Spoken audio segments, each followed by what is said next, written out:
Welcome to A Healthy Curiosity, the podcast that explores what it takes to be well in a busy world with self-care strategies from Chinese medicine. I'm your host, Brody Welch, here to support you on your journey of health, happiness, and personal evolution. If you've got a healthy curiosity, you want to know how you can be doing right by your body and how to live a more mindful, streamlined life in accordance with your values. While I love that you tune into the show every week, are you taking action? If not, why not? Here are the top 3 roadblocks that could be holding you back. 1, thinking that knowing is doing. They're different things. Knowing the properties of herbs is different than actually taking them. Knowing how to change a habit is different than actually changing up your routine. Knowing is the first step, but the 2nd, 3rd, 4th, and 100th steps involve action. Number 2, thinking that because you're smart and used to being successful, that you need to do it all yourself. This one dogged me for years as an independent-minded overachiever. That is, until I realized that 1, I can't see my own blind spots, and 2, I don't know what I don't know. Now, I'd much rather work with a guide who can point out the shortcut for the path I want to travel rather than get lost in the woods alone. Not only is it way easier, but I'm more likely to show up for myself if I've told my coach or my mastermind partners what I'm trying to do. Reason number 3, thinking that you don't have the money. What we spend money on is a reflection of what we're prioritizing. Maybe it's time to prioritize you. I'm opening up my calendar for a handful of one-on-one coaching clients. I've helped thousands of women break up with stress, optimize their habits, mood, hormones, weight, and vitality with integrative body-mind tools from Chinese medicine, yoga, neuroscience, coaching, and ancient wisdom. Just as importantly, I pour my heart into each of my clients, and you will feel that love in every single interaction. If you're ready to feel more calm and confident in your own skin, start feeling younger every year, feeling like you're at the center of your own life rather than just getting through it, and feel loved and supported in the process, head over to the Work With Me page at brodywelch.com and apply to work with me one-on-one. That's Brody with an IE and Welch with a CH. Now back to the show. Welcome to today's show. I'm your host, Brody Welch, a licensed acupuncturist, herbalist, health coach, life transformation catalyst, and big proponent of paradox. Specifically, the paradox in Chinese medicine of how there's always a little bit of yin that is part of the yang, and always a little bit of the yang that's part of the yin. If we can imagine that yin-yang symbol, there's a little bit of the black and the white and vice versa. And that while yin and yang are commonly conceived of as these polar opposites that keep each other in check, they also engender each other and make each other possible and actually transfer into each other at their extremes. So in order to have rockin' productivity and get more done, we need to lean into the yin and just have great rest, have great relaxation, to be able to sink into ourselves in this inward way in order to be able to show up for the yang parts of our lives the way that we want, whether that's being present for the people that we care about, although presence, I would say, is a yin quality, but still that outward orientation, as well as our ability to be focused and productive and therefore get what we want in the external world, in the material world. And so with me to talk about this paradox, specifically when it comes to where our energy is going, inward towards ourselves into meditation versus outward into the world, is Emily Fletcher. Emily Fletcher is the founder of Ziva Meditation and is the leading expert on meditation for extraordinary performance. She has a new book called Stress Less, Accomplish More, which debuted at number 7 of all books on Amazon, which is super impressive. The New York Times, The Today Show, Vogue, and ABC News have all featured Emily's work, and she has been named one of the top 100 women in wellness to watch. She has taught more than 15,000 students around the world and has spoken on meditation for performance at Apple, Google, Harvard Business School, and now with us here on A Healthy Curiosity. She has graduates who are winners of Oscars and Grammys and Tonys and Emmys, and NBA players, Navy SEALs, Fortune 500 CEOs, busy parents, and social entrepreneurs. We are very fortunate to have Emily's expertise and wisdom with us today on A Healthy Curiosity. Emily, thanks for being willing to be here. Whoa, I can listen to you just read that all day. The young parts of me are very, very proud of that. Yeah, way to go, doer. Thanks. So I would love to know. Okay, so there's a zillion types of meditation out there in the world, and I have, as a lifelong student of consciousness, have delved into lots of different practices for lots of different purposes. So I was really curious about your book, and frankly, like put off by it at first. Like, who is this person who's like coming up with her own form of meditation? Like, what does she know that thousands of years of different spiritual traditions don't know? So but at the same time, it's like I'm super attracted to the idea of taking ancient practices and making them real for people, making them accessible, breaking it down into usable chunks that we can actually put into practice in our daily lives. It's part of my mission on the planet with Chinese medicine. And so I was both like, I had this like attract repel idea with Mhm. your work at first. And I was like, oh, there's no way. But we're both in this shared community online. And I was kind of like, all right, well, I'm gonna check this out for myself and see. And I really appreciated a lot about your book. And I'd love to know if you could kind of delve into where it came from and why you felt like this book needed to exist. So first of all, I fully hear you on that. And there's so many people that I have like attract repel thing where I'm like, oh, you're so amazing, but like, how dare you? And like, I want to do that, but I don't. And like, I'm like simultaneously, like Gabrielle Bernstein is one for me where I was like simultaneously like, oh, she's doing it. And like, get it, woman. But then also like, what is she saying? And, and I was like my own issues. It's just so funny how we mirror each other all the time and what people bring up what for us. So I appreciate your honesty on that. And I just feel you big time. And then I think when we get to the root of the root, it's like really most of us, like light workers, we're all on the same team. You know what I mean? Like we're all moving these roads towards Rome. We all want to bring as much light as possible. So I felt like I wanted to write this book now because every single time I get invited to speak at a company or give a talk somewhere, I say, all right, how many people in the room have tried meditation? And it's 2019. So like 98% of the hands go up. And then I say, all right, hands down. Now, how many of you guys have a daily practice? And like 3 hands will go up. Yeah. And so bridging that gap of the people who have tried meditation and the people who are actually effing meditating is why I wrote this book. And it's not really for us. It's not for like me and you who've been indoctrinated, who are like into this land. It's for the very pragmatic, mainstream, middle American audience that is like, I don't have time to meditate. I'm just trying to put food on the table. Like, I can't clear my mind. I'm not interested in anything that's in conflict with my religion. Like, I just am tired. I'm overwhelmed. I'm overworked, and I don't know where to turn. Like, that's who this book is really for. I really appreciate that you say that there's this resistance to like, I don't have time. Like there's so many layers of resistance to something that if people only knew what was on the other side of having a daily meditation practice and how it could just make so much of that go away. But it's the kind of thing where like until it is a daily habit, it absolutely takes effort. And Yeah. it is one more thing to try to get people to do that's hard.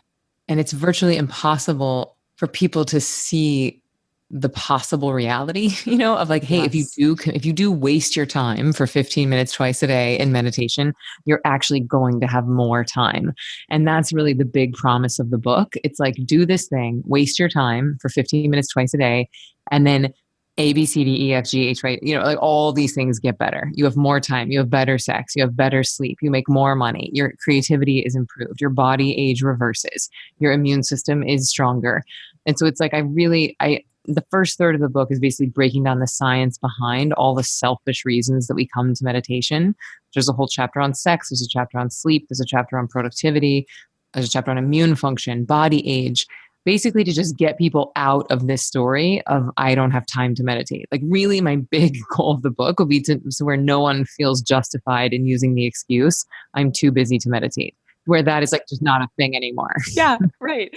Well, it's that, and that's beautiful because that is absolutely that if we think about where that message is coming from, it's from the yang addicted mind, right? It's from the mindset that is coming from an ego place of really only being able to of feeling like anything that isn't directly going after these outward goals is holding you back.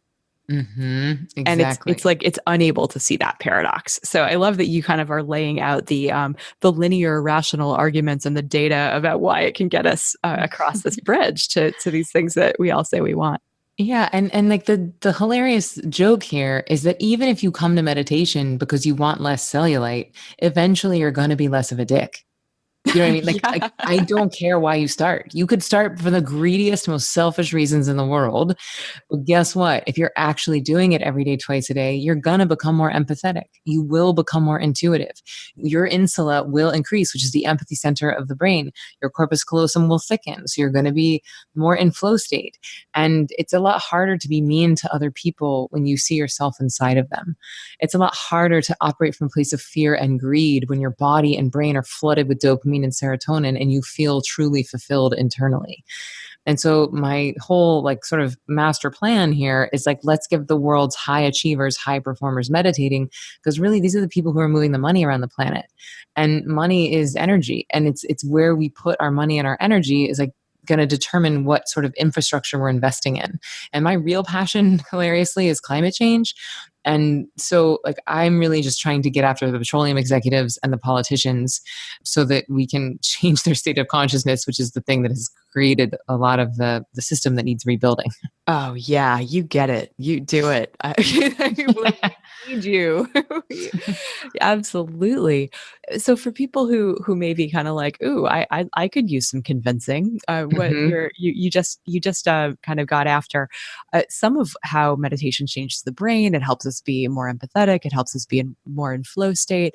It helps us. It shrinks the amygdala and increases the prefrontal cortex. It does all this cool stuff, so that we can be less in fear and more in our place of equanimity in our daily life.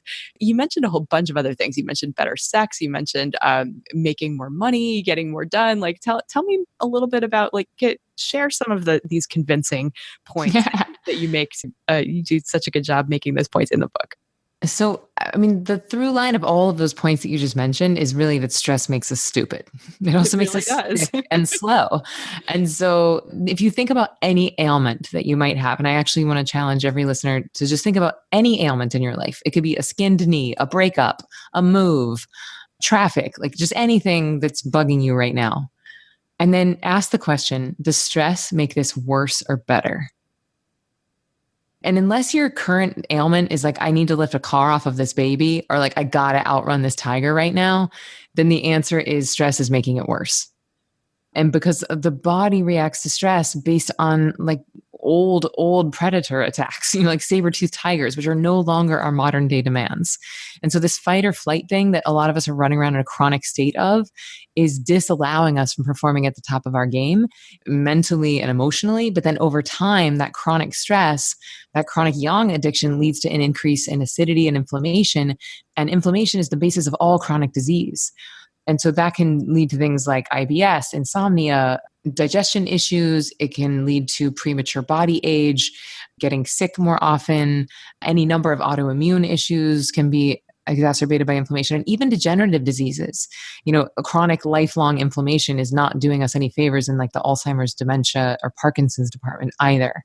And so basically, I'm not posturing that meditation can cure any of these things by itself. But what I am offering is that if you get rid of the adrenaline and cortisol, which are acidic by nature, if you get rid of those chemicals in your body and you instead flood your brain and body with dopamine and serotonin, which are alkaline in nature, then you are not only decreasing inflammation, but you're making your body a more hospitable place for healing.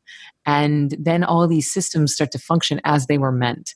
And then you're not wasting as much as your mental and physical energy being stressed, tired, overwhelmed, sick, bogged down. And so you can start to use that energy to create, to be intuitive, to be productive, to be happy, to have a sex drive, to, do whatever you want to do with your life instead of just being in survival mode.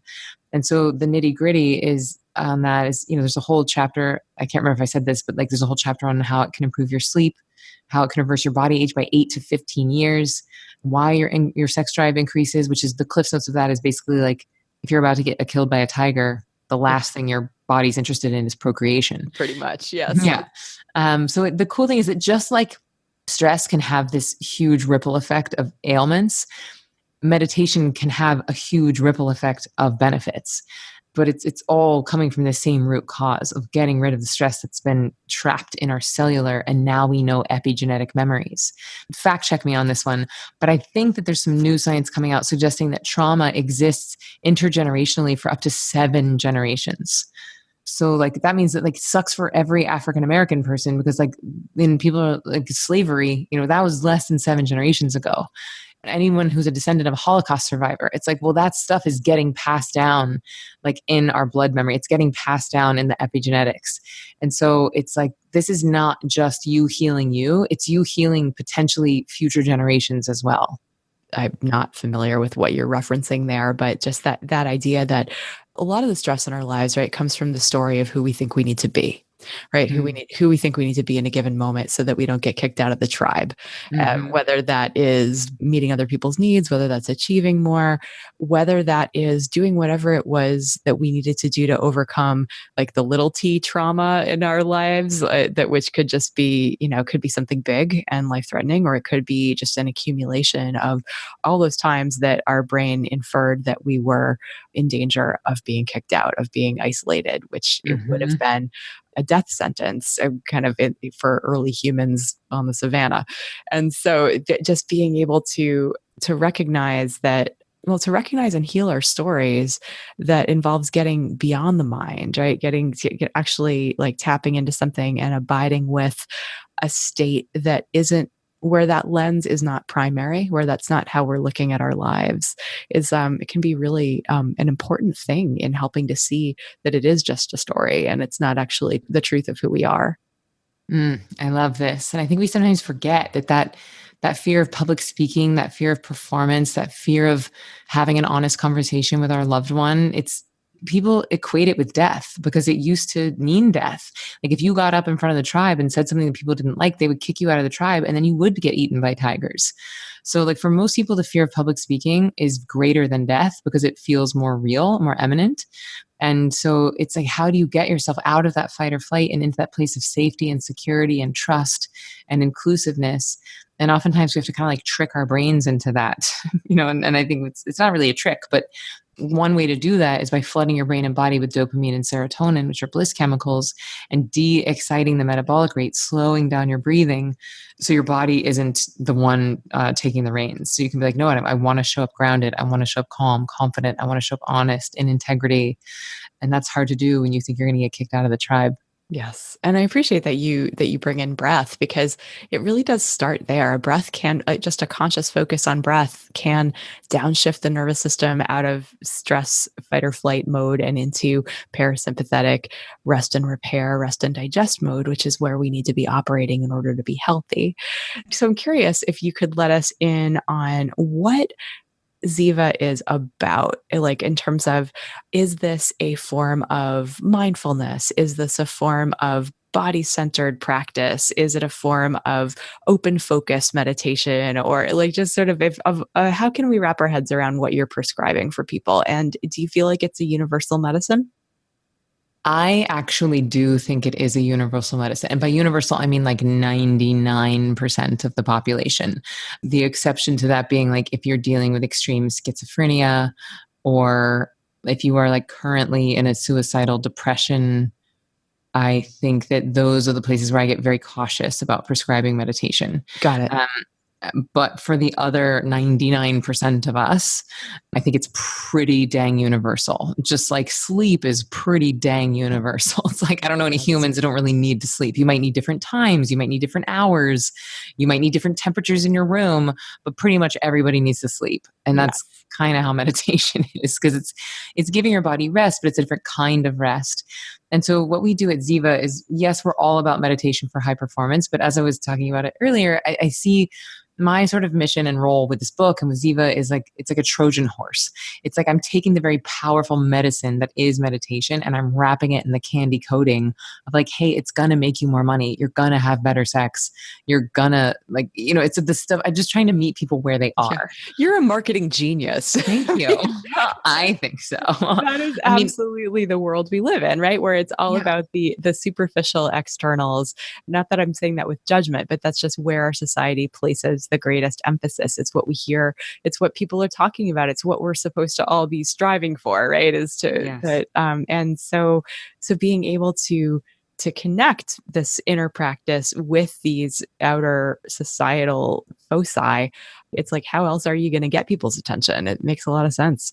And the thing is, if you're trying to espouse like the benefits of higher states of consciousness and elevating consciousness and altruism to someone who's just trying to get a raise at work or just trying to put food on the table for their kids, like you're never going to get them across the door. Like you're never going to get them in the door.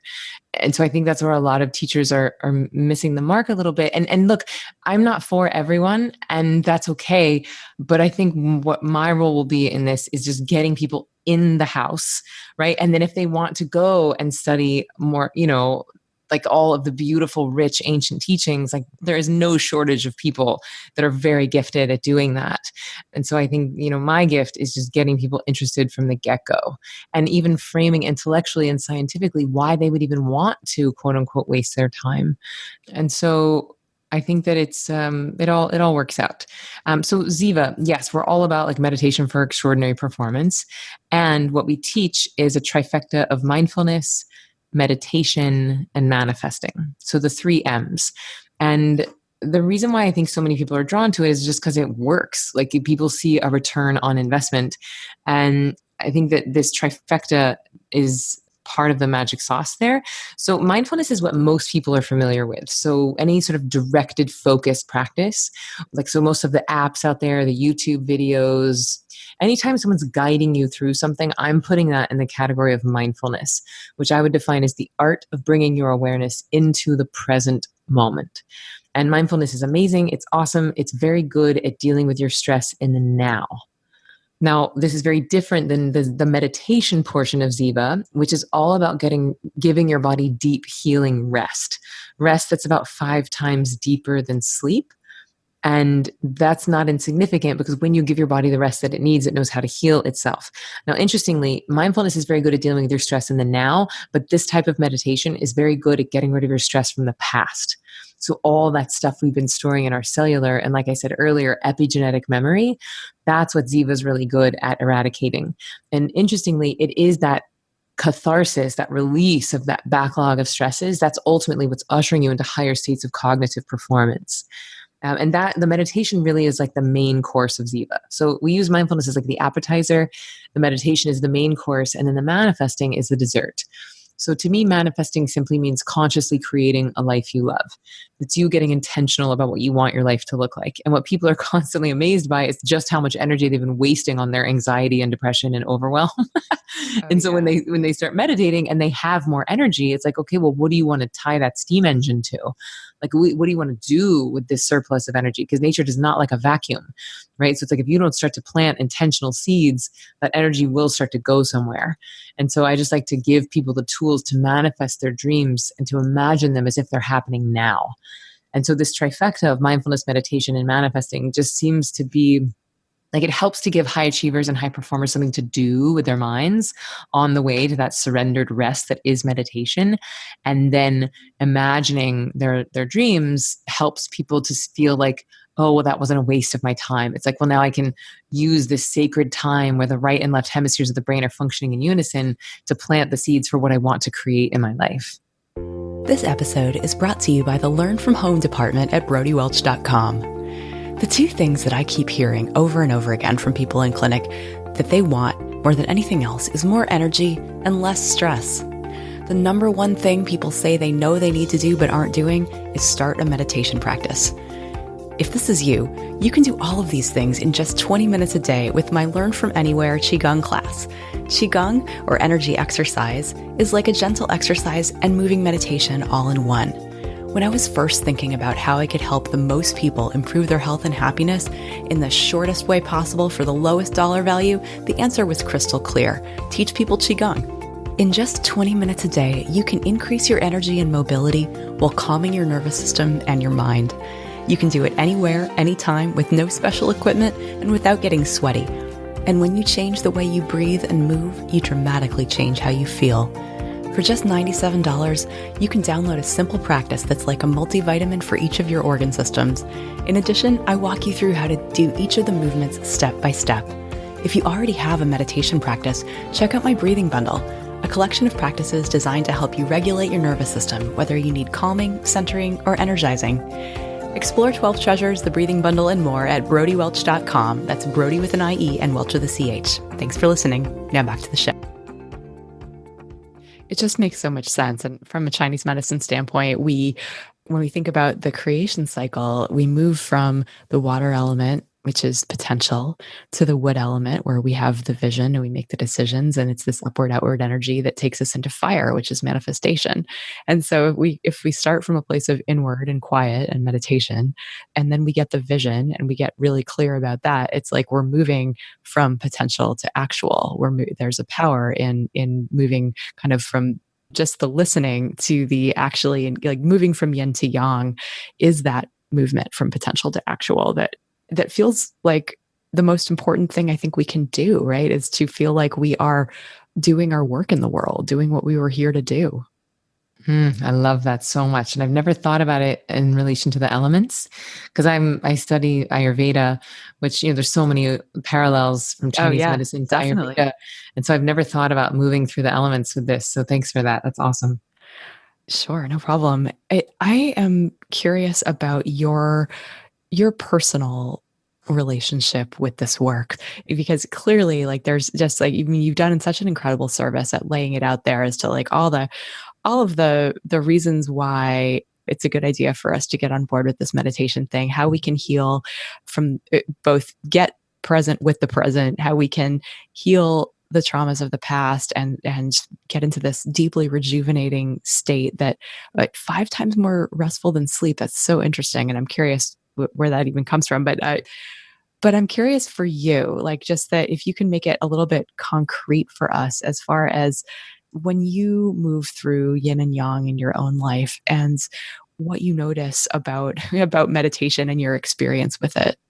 I definitely have a tendency towards yang energy. Like I am a hustler. I am, a showgirl. Like I used to say, like I can put on my rock star pants, like if I need to perform, like I can.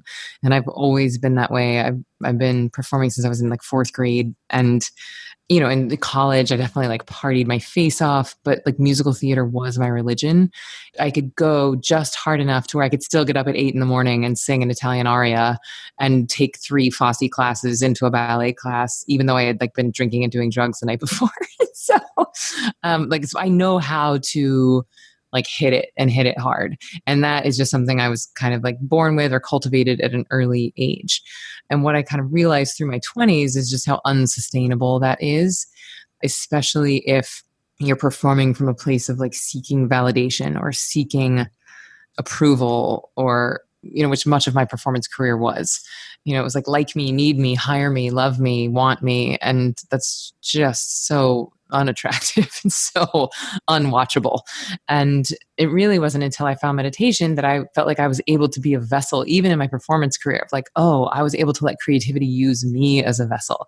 I was on stage not seeking validation, but instead like giving and Oh being yeah. generous to the audience. I just got this like image of like you up on stage from a place of need and like want me, love me, hire me, all of that as like sucking energy towards yourself as opposed to transmitting it like this beacon of light that you clearly Mhm. now are. Yes, that's 1,000% what it was. And it's like I had this massive capacity and I had this talent, but I was asking the audience for something that they didn't want or need to give me. Like, I don't know who you are. Why on earth would I validate you or want you or like you? And then the paradox is that once you don't need it, once you have the ability to plug into the very source itself, the source of energy, the source of creativity, the source of light, the source of time, then you can really start the performance magic because then you become a vessel and you're giving to the audience. And then they love you and need you and like you. And then all that stuff happens, but you don't care because you don't need it. Exactly. And it's like one of the things I write in the book of like detachment is sexy, neediness is not. And we actually made t-shirts around the book launch, like detachment is sexy, neediness is not. And so it's been a dance for me, balancing yin and yang energy. And I think on the micro level, and this is kind of what I sell in the book, of like, it's these little mini yin moments. It's like you take 15 minutes for yourself in the morning and 15 minutes in the afternoon to recharge, to go in, to de-excite the nervous system, to fill up. And then the promise that I'm making is then you can like go harder, give more, play more, like have more fun in the rest of your life, accomplish more. And I love that you break it down because you're not saying dedicate 2 hours every morning to your meditation. You're saying 15 minutes in the morning and 15 minutes in the afternoon. And to me, that is sort of like, we don't eat one meal a day, right? Like that everything in life that goes through this pulsation between yin and yang, and that it makes sense after we're going and going and going, that by the afternoon, it might make sense to give ourselves a little yin time so that we have a little bit more energy to spend it, like as the energy wanes in the day, like that, to be able to feel a bit of recharge and not to just feel like we're just slogging through the rest of our day. Yes, I love that. And like we don't eat one meal, you don't do one meditation. And so like the micro level is you insert these little rests to make the day more balanced. But then I also, if I pull the lens back on my own life, I feel like I have these bigger waves as well. And I think that might come from, in my time of life when I would be like in a show where you're doing 8 shows a week, 6 days a week, and you really hit it pretty hard. And then the show closes and you have maybe a few months of unemployment. And so I'm kind of used to these cyclical, like hit it hard and then rest hard times of life. And I think I've kind of shaped my company like that. Like we tend to do one pretty big launch per year. And so it's like a few months of creation time and then a few months of development time and then a few months of marketing time, so it's like 6 months total, but only like 2 or 3 of those are really intense. And then afterwards, we usually take a spring break and then we decidedly downshift. So certainly the biggest launch we've ever done is this book. I wrote the book for 3 years. We spent 7 months dealing with the marketing plan and reaching out to all of our friends and family and affiliates and being on all the podcasts in the land. And as much TV and press. I mean, it was definitely a lot of young energy, like just hustling. And then I remember the day after the book came out, it did very well. And it was like, climbing the ranks of Amazon. And my publisher was like, hey, let's talk about book 2. And every cell in my body like wanted to punch her in the face. Not the right time. Yeah. And I was like, and P.S. I should also say that I had a baby during that. So I had a baby he's 10 months old now. So he was 6 months old when we were in the middle of launching the book and I was nursing. And so it was a push like I've never pushed before. And I'm very proud of the fact that I don't think I was out of integrity. Like, I don't think that I was like just a stress ball of craziness. Like I certainly wasn't there, but it was like an intense time and I wasn't sleeping because he was nursing every 3 hours. And, thank God I did have meditation to move through it. But anyway, when she said to me, like, let's talk about book 2, and like my only reaction was anger. I was like, oh, maybe this is an indicator that you're like, clearly the level that you're pushing is not sustainable, and nor was it ever meant to be sustainable. You know what I mean? Like I knew that's this the was whole thing is like, it can't be summer forever, right? So like Exactly. you go through a season of intensity and then that's followed by a season of withdrawing and rest and hopefully bringing in other dimensions of who you are other than just sharing your work with the world. But yeah, you're a parent, you're a person who has hobbies and friends and relationships, and that all of those things deserve their season as well. And so yeah, like I would have had the same reaction of like, you've got to be kidding me. This is like, there's other things, there's more to life, right? Yeah. And I think that was it, is that I was mostly I think the anger was like, I just want time with my son, and I wanted time with my son. And so I was just like, no way, no how, like I need time. And so anyway, we've had like 2 months now out of launch. We took a week off. I've just spent 3 days where I had literally 0 on my calendar for 3 full days. So I have a meeting tomorrow. We're going to talk about book number 2. So I feel like a little bit more in a headspace where I can even entertain the idea of it. But I'm actively encouraging myself and my team to just downshift. And I think in this day and age and in this society, and certainly in New York, it's like that has to be a conscious practice because it's so easy to get swept up into the I'll be happy when syndrome. Yes. And that's the opposite of what I teach. I love that. And I really appreciate several things in your book. First, about making it non-negotiable, because it really can be like you probably, if being in integrity was not important to you, it would have been very easy probably to fall prey to that. Like, it's okay to just move faster and maybe skip that afternoon meditation because you've got things to do or whatever. But the fact that you get that this is actually something that gives back to you. It's an investment. It's not an expenditure of time. It's an investment of time. And the fact that it's therefore not wasting it. And when you have that commitment, when you have like, this happens come hell or high water, and I'm doing this, and this is what it looks like to be honoring my yin, or this is what it looks like to be walking my talk, or however you want to frame it up, that there's tremendous power in that. And it can also be a tether when we might get otherwise swept away by what our minds might be focused on. Yes. Well said. For people who are wondering about, who might be curious about this work and maybe wanting to tiptoe towards it, is there a first step that you suggest that they take? If you're a book person, which I know everyone is not, but I do think that a great first step is the book, because it really gives you a solid, like, intellectual and some scientific understanding of what's happening in the body, of why you would even want to, quote unquote, waste your time, or, what you said, invest your time in this. And I think that without that intellectual understanding, it's very easy to make it negotiable. And so I think step one is, get the book. It's basically anywhere books are sold. You can also do it on Audible. Like I read the book for the audio version. And then inside of the book, there's a lot of free bonuses. Like there's a lot of audios. Like at the end of each chapter, I give guided exercises, some eyes open, some eyes closed. And then there's like a link in the book where it's like, oh, if you want an audio or video version of this. And so I really kind of hold your hand through the experience. And then for people who are like, okay, like this sounds cool, I'm committed, like I want to really do this, we have an online training that I'm really proud of. It's about 15 minutes a day for 15 consecutive days. And it trains you to be self-sufficient. So you graduate with this mindfulness, meditation, and manifesting practice to take with you for life. And you graduate with and it also teaches you like how to choose your own mantra from a curated list of mantras, which the mantra is sort of the key that makes this thing so effortless and so restful and so not a monastic practice.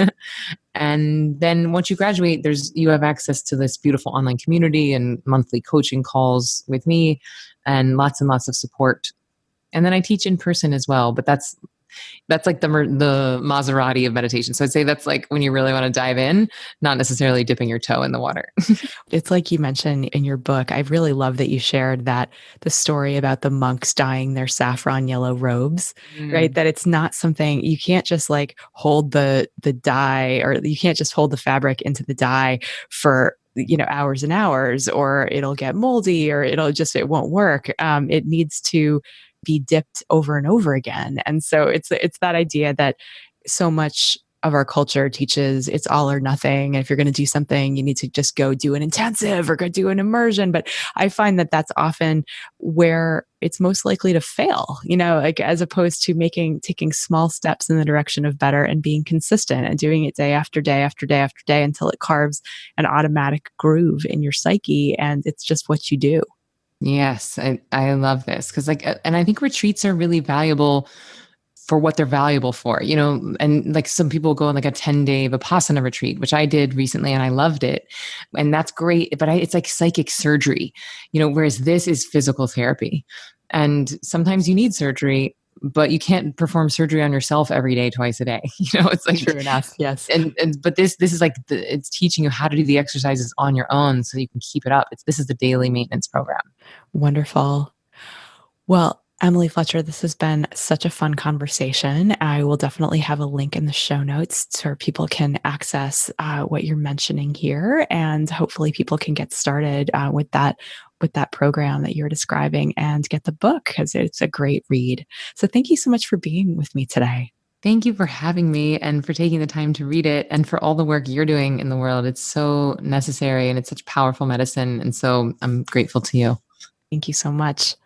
For people out there who might be interested in an embodied form of meditation, I invite you to check out my 12 Treasures Qigong class, your moving multivitamin. And that is a way of being in your body and exercising at the same time. It's very different than what Emily's describing, but also can be 20 minutes of life-changing magic that can be with you as long as you are on the planet. So there's a link to that on my website as well. Thanks for listening today. For more episodes of A Healthy Curiosity, you can visit the iTunes store. If you appreciated today's show, please leave us a review. This helps other people to find the podcast. You could also head to brodywelch.com, where you can find free self-care resources, learn more about Chinese medicine, and let me know what you'd like to hear about on future episodes. I'd love to hear from you. Till next time, be good to yourself.